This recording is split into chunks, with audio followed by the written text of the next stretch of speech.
Hello friends, ನಮಸ್ತೆ. ಇವತ್ತಿನ mini ವ್ಲಾಗ್ಗೆ ಸ್ವಾಗತ.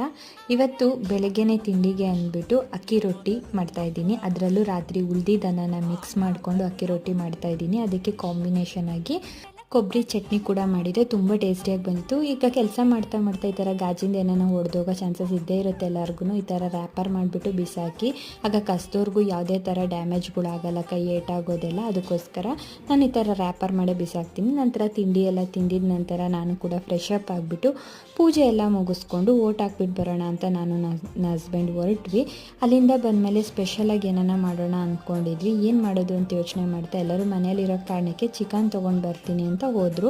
ಚಿಕನ್ ತೊಗೊಂಡು ಬಂದು ಅವರೇ ಎಲ್ಲ ವಾಶ್ ಮಾಡಿಕೊಟ್ಬಿಟ್ಟು ನಂತರ 1 kgಯಲ್ಲಿ ನಾನು ಚಿಕನ್ ಚಾಪ್ಸ್ ಮಾಡಿ ಇನ್ನು ಅರ್ಧ kgಯಲ್ಲಿ ಡಿಫ್ರೆಂಟ್ ಆಗಿರೋ ಒಂದು ಈಸಿ ರೆಸಿಪಿ ಮಾಡಿದ್ದೀನಿ. ಇದೆಲ್ಲ ರೆಸಿಪೀಸು ಆದಷ್ಟು ಬೇಗ ಯೂಟ್ಯೂಬಲ್ಲಿ ಬರುತ್ತೆ. ಮಧ್ಯಾಹ್ನ ಊಟ ತುಂಬ ಚೆನ್ನಾಗಿತ್ತು. ಈ ವ್ಲಾಗ್ ನಿಲ್ಗೆ ಎಂಡ್ ಮಾಡ್ತೀನಿ.